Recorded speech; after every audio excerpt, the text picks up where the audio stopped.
Бекболат. Ертеде далада бір кедей қазақ өмір сүрген.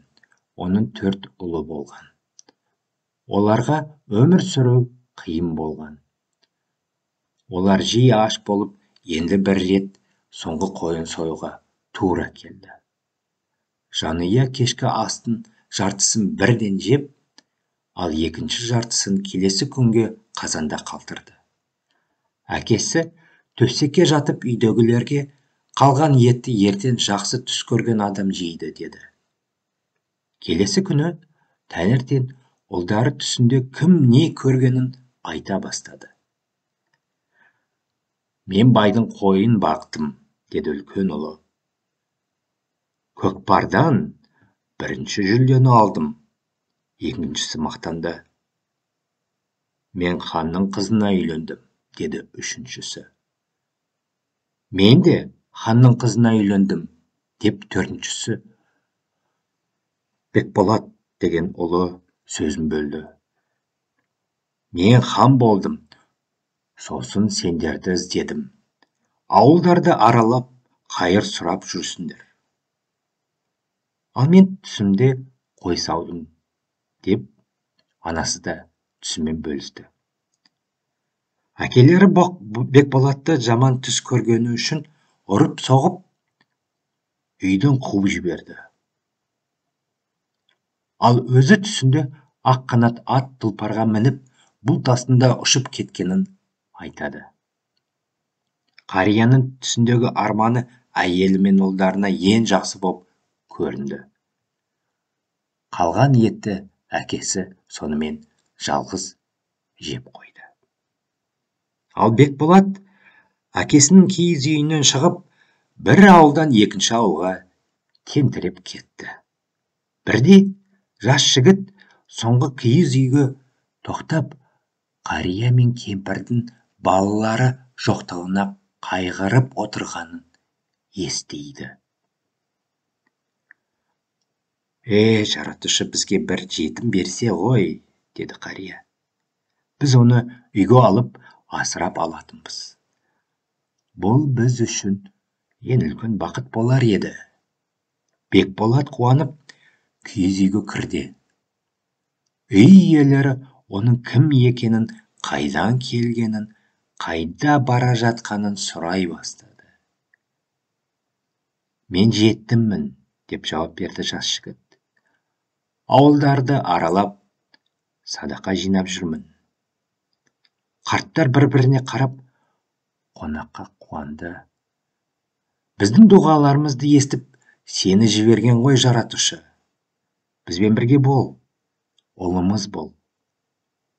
Бекболат қуана келісті. Жақсы адамдармен бірге болып, қарияға қой бағуға, балық аулауға көмектесе бастады. Бірде Бекболат балық аулаға кетті. Ол сондай үлкен балықты ұстап алып, оны судан жұлып алуға шамасы жетпеді. Көмекке қария мен кемпір де келді. Олар үшеуі бірігіп, сүйреп, ештеңе істей алмады. Қармақты ұста, балықты жіберме, деді қария. Ол әйелін үйіне тамақ әзірлеуге жіберіп, ал өзі атқа мініп, көрші ауылға адамдарды көмекке шақыру үшін жүгірді. Қарт пен кемпір кете салысымен судан бұрын сонды болмаған көлемдегі балық шығып, адам дауысымен сөйлей бастады. Бекболат, мені жіберші. Мен сенің көмегіңді ешқашан ұмытпаймын.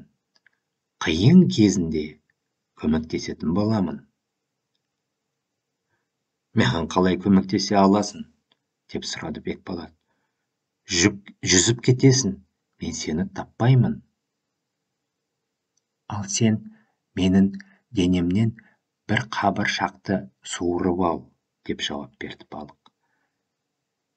Менің көмегім керек кезінде оны жағып жібер. Сонда мен келем саған. Бекболат бір қабыршағын жұлып алып балықты босатты. Қария жігіттермен бірге қайтып келді.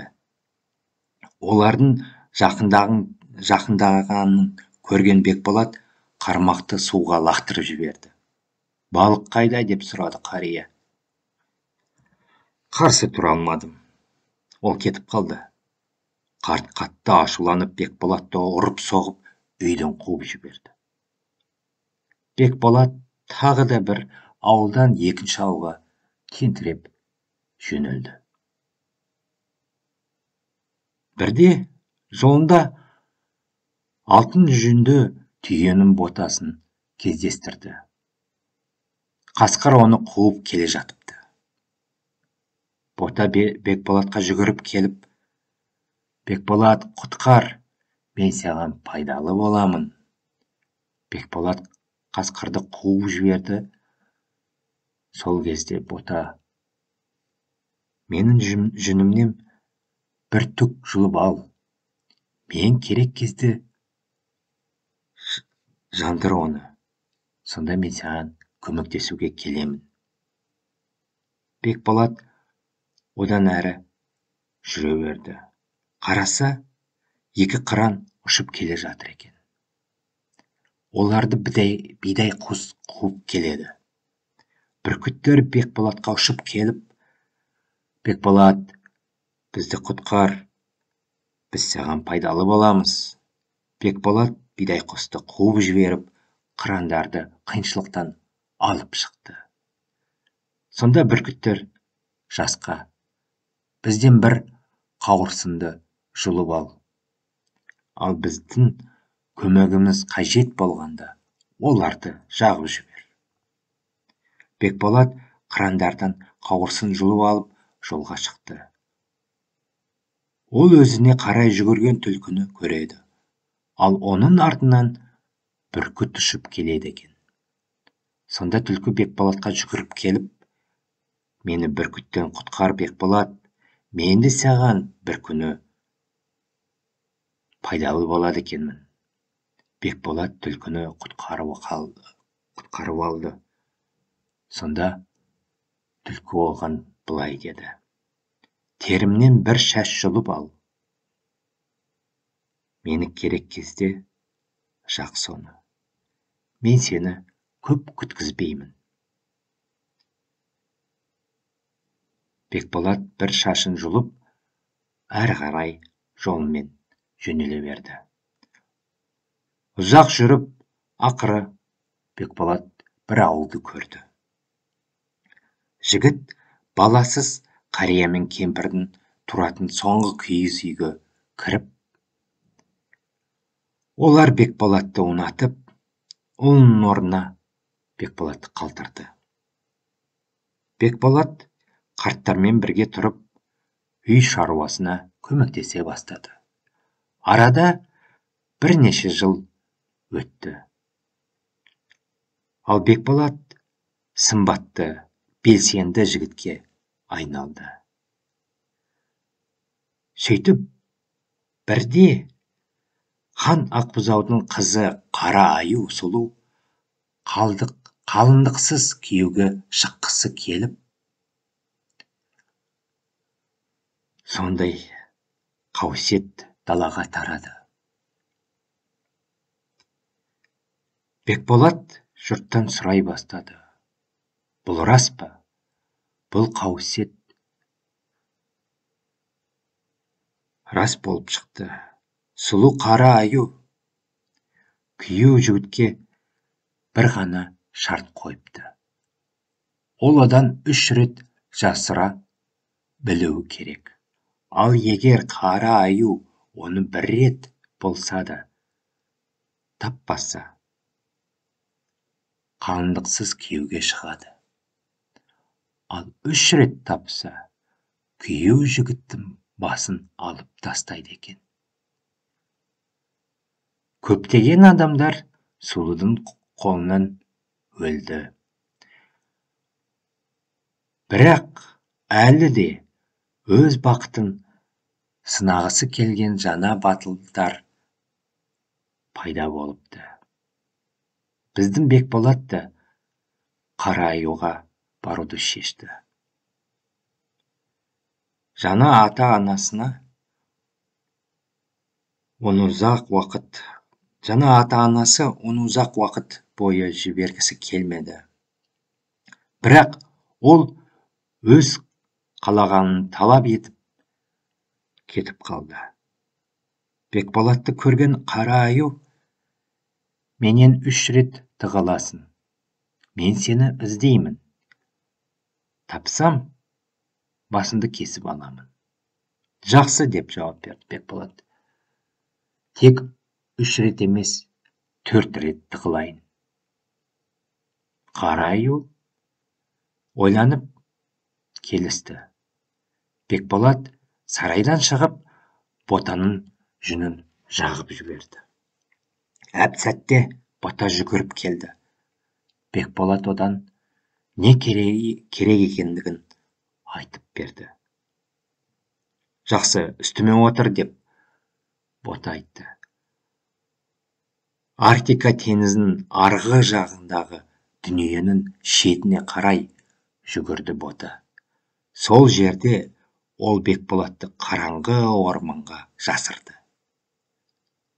Бірақ Қара аю Бекболатты тауып алды. «Бекболат, сен түйеге мініп, дүниенің түкпір-түкпіріне, Арктика теңізінің арғы жағына жетіп, қараңғы орманға ағаштың түбінде отырсын».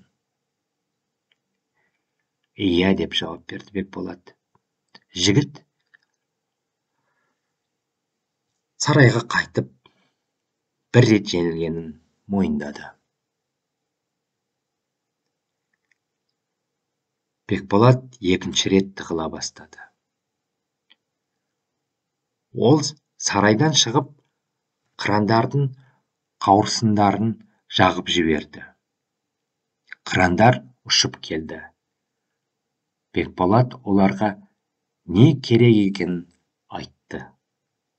Жігітті қырандар қанаттарына қондырып, 7-ші аспанға көтерілді. Бірақ Қара аю тағы да шақырды. «Бекболат, қайт! 7-ші аспанда қыран қанатпен ұшып кетіпсің». «Иә», деп жауап берді Бекболат, қайтадан сарайға қайтып келіп. Сонымен ол 2 рет жеңілгенін мойындады. Тағы да жігіт сарайдан шығып, балықтың қабыршағын өртеп жіберді. Оның алдынан теңізге жіберген сол балық пайда болды. Бекболат оны не үшін шақырғанын айтты. Жігітті балық жұтып алып, мұхит түбіне батып кетті. Мұхит түбінде ол үлкен тастың артына тығылды. Соның өзінде Қара аю тағы да болжады. «Бекболат, мен сені мұхит түбіндегі үлкен тастың артында балық алып кеткен жерінен көріп тұрмын. Шық». Бекболат мұңайып қалды. Оның басына өлім ілініп келіп тұр. 4-ші соңғы рет сыртқа шығып, түлкінің шашын жақты. Түлкі бірден жүгіріп келді. Бекболат оған өзінің бақытсыздығын айтты. Сонда түлкі оған: «Қайғы болма, сұлу Қара аюды жеңеміз», деді түлкі. Белгіленген сағатта біздің Қара аю саған былай дейді: «Бекболат, мен сені көремін». Сөйтіп айғайласа, үндеме. Сонда Қара аю тағы да батыстан шығысқа күзен қазылған Бірақ сен Бекболат мұнда да жоқсың. Сонда ғана жауап беріп, жасырылған жерінен шығасың. Осыны айтып, түлкі күн шығысынан басталып, күн батып бара жатқан жерден шығып кеткен ұзын күзен қазып, бұл күзен қара аюдың тағының астынан өтіп кеткен болатын. Енді сен осында қал. Ешқайда кетпе, жат, қозғалма. Менің кеңесімді орында, деп түлкі Бекболатқа ақыл берді. Сөйтіп түлкі қоштасып, өзі кетіп қалады. Белгіленген сағатта қара аю сұлу жан-жағына қарап, Бекболатты еш жерден таппай айқайлайды. Бекболат, мен сені көрмеймін. Ал Бекболат үндемейді. Қара аю қайталайды. Бекболат, мен сені көрмеймін. Сонда ғана жігіт бұл жолы